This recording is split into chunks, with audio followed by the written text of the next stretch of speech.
another DorkLair action figure review. Today I'm taking a look at the Gorgo Aetherblade Attila Leossyr 2-pack from the Mythic Legion's War of the Aetherblade Tactics Kickstarter. Finally, after years, these took forever to come out, but they are finally here, and I'm very excited to have these. Initially, when I first ordered them, I was excited because I would be getting two figures in hand, or two characters in hand that I hadn't had yet.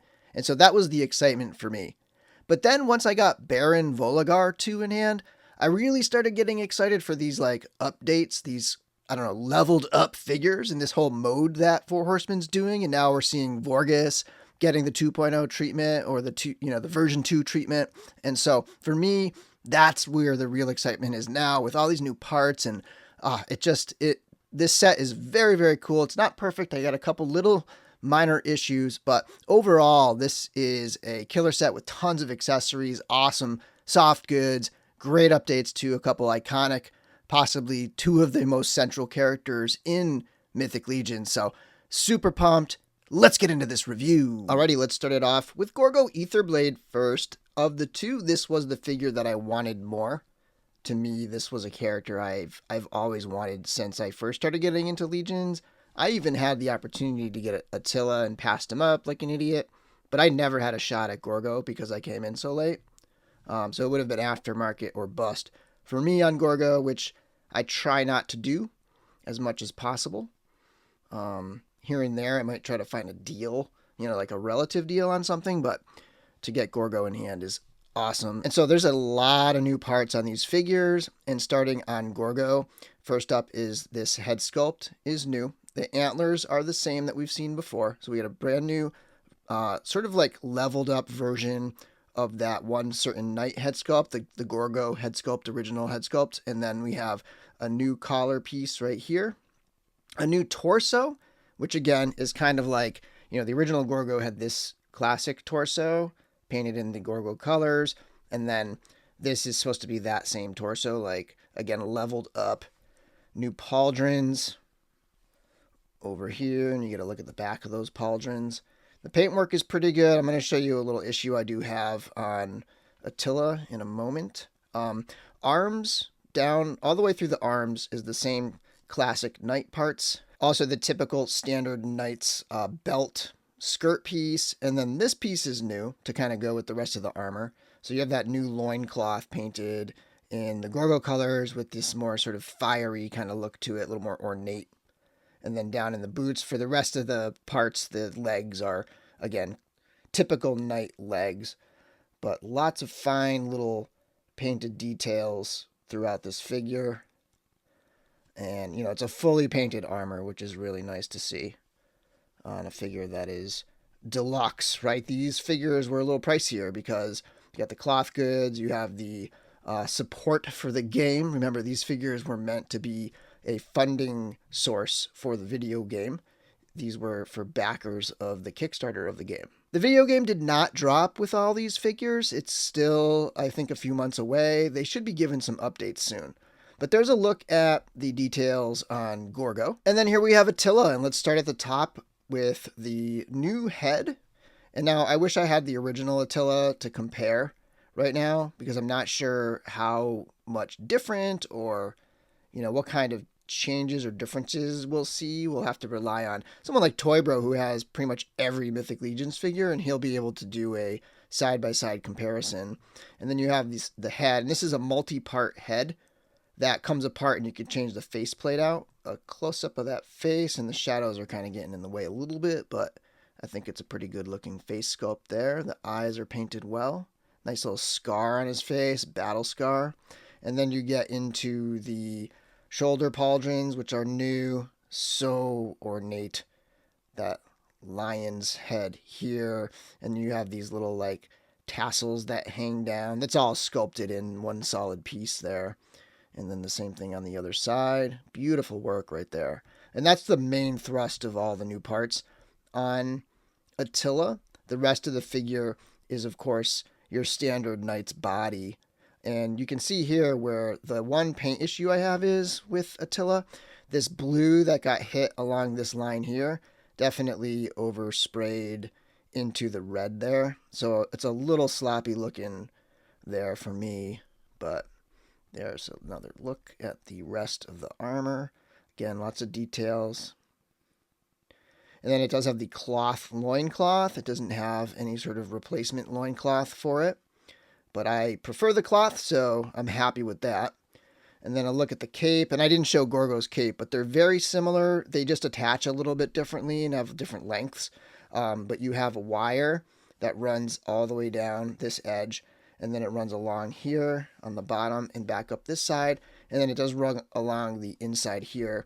And this cape sort of attaches with a loop around this piece of the shoulder armor. Same on this side, and then you can have them sort of, I like to have them kind of positioned above and tucked under just a little bit.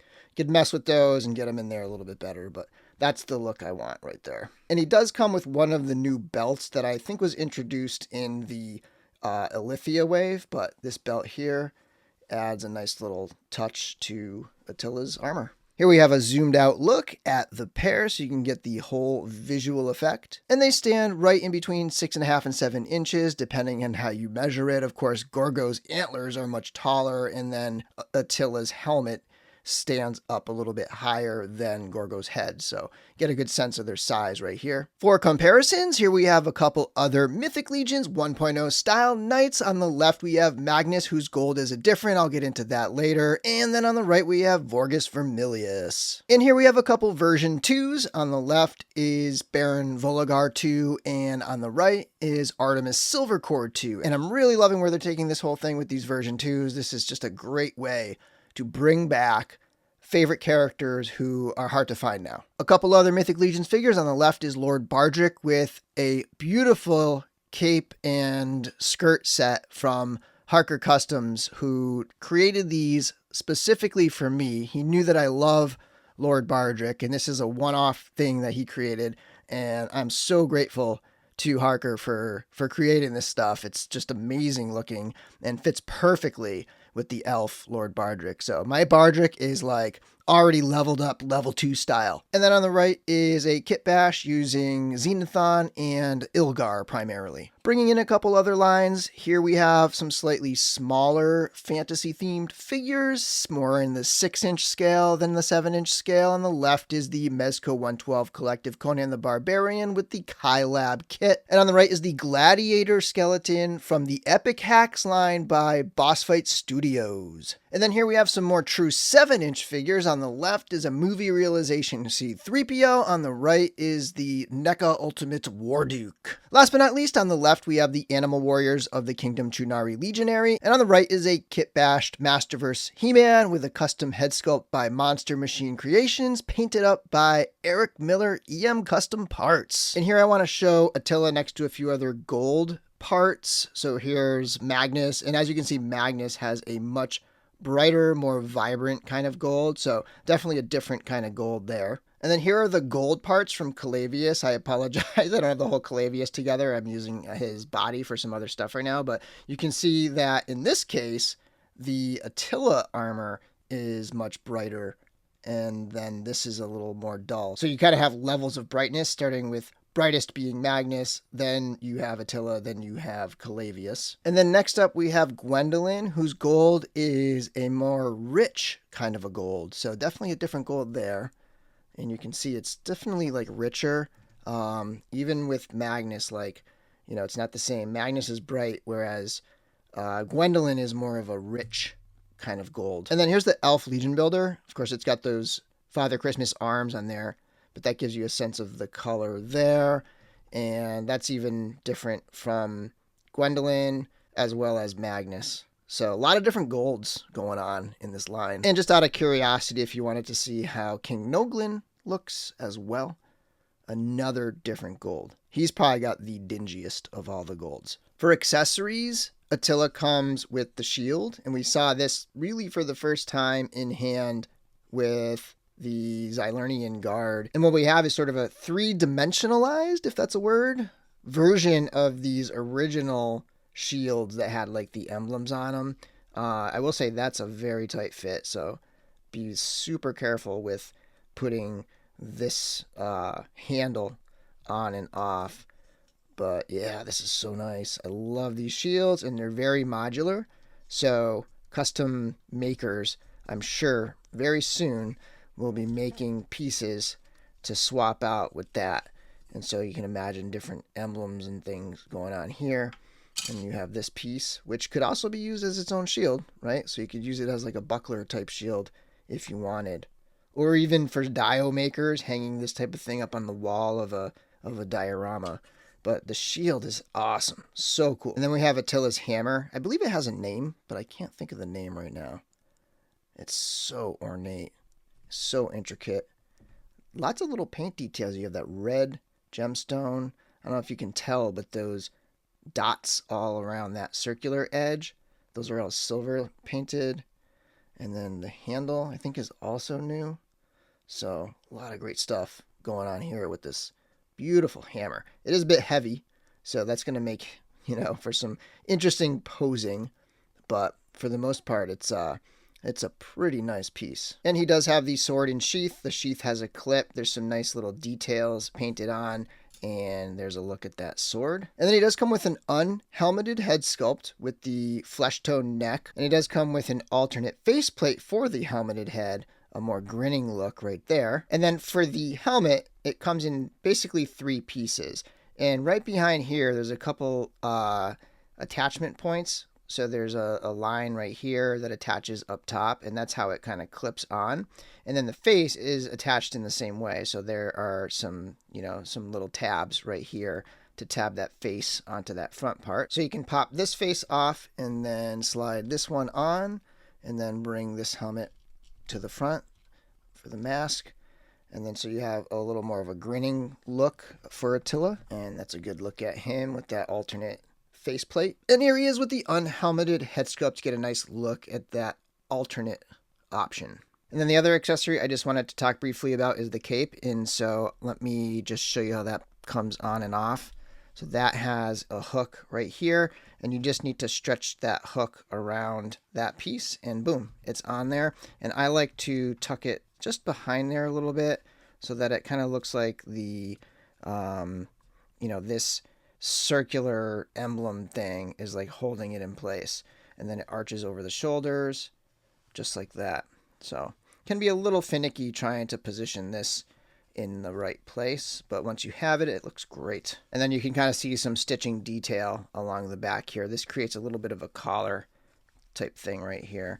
Otherwise, pretty straightforward kind of cape going on here. But definitely beautiful. I love all the soft goods they've been adding. CJessam, they've been doing a great job designing these capes. And then accessories for Gorgo. He does come with the axe, and some people were asking if it came with both sides of the axe. It only comes with the one side. Of course, this piece would be removable, and if you had the other side of the axe, it would work with it, but it only comes with the one side of the axe. But super crisp, sharp paintwork on the Gorgo axe. And then we do have the fully painted Aetherblade. Finally, we did get it back again when Aether released, but now it's got all of the intricate paintwork on there. You've got Aether's face on there, and then you've got the straps that aren't even just painted, but you've got little gold dots in there.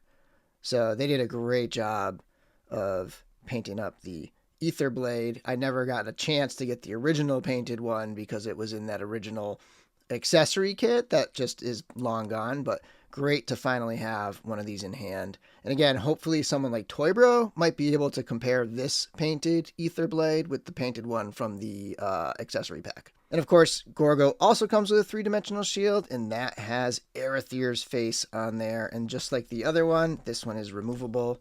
You can pull that through. This one's got a lot more stuff going on. Like, it's got a little extra plate behind it to kind of have it mounted on there, right? And then you can pop that back in. And very simple, very nice.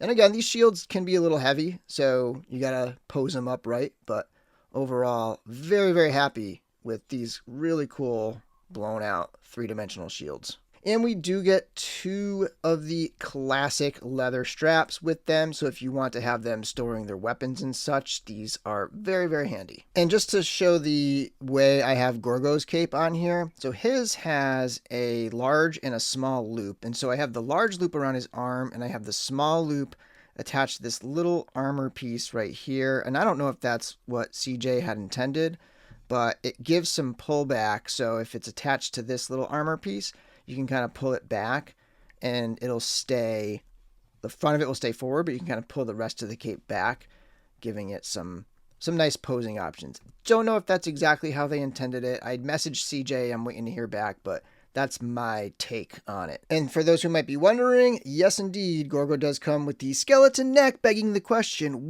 what the heck is he? Okay, for articulation, I'm not going to go through all the articulation on both figures because they're basically the same figure, same arms, same legs. They're going to have the same range. Of course, you're going to have different range of motion in the heads. Gorgo's probably going to get a little bit more just because he's going to be able to turn and look up and down a little bit more.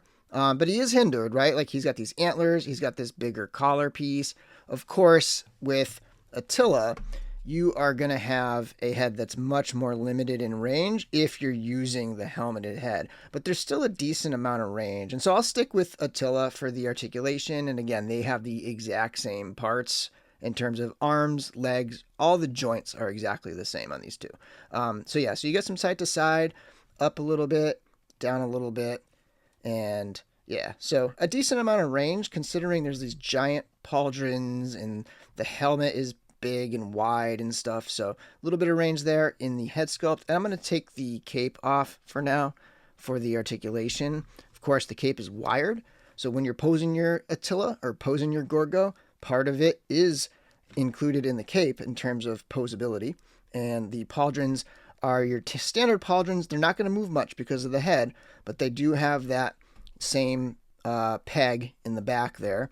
You're going to be very limited in the arms in terms of going up and down. Of course, if you have the unhelmeted head, you're going to get more range. When you take the pauldrons off, the shoulder has a much wider range of motion there. Of course, if you're not going to have the shoulder pauldrons on there, you probably want to go with the other head because without them, that head will just look huge and disproportion to the armor.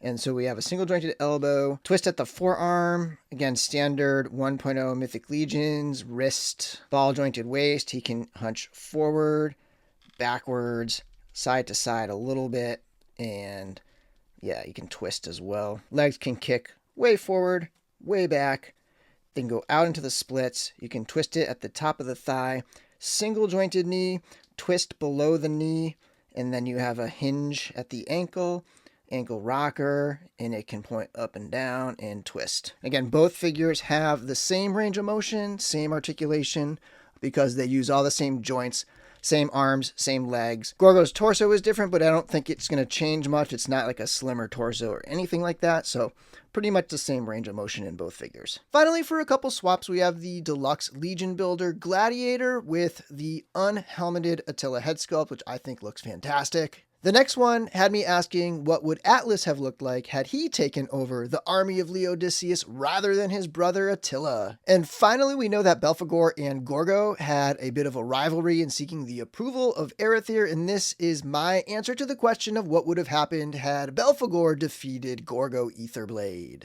Anyway, overall, I'm very happy with these figures. I do have that little minor paint issue here with Attila, and I am loving the version 2 thing that Four Horsemen is doing with these figures. I know we're going to get Gideon Heavensbrand. I think it's going to be sick, so looking forward to that one. Anyway, thanks for watching my video, and until next time, may the Force be with you.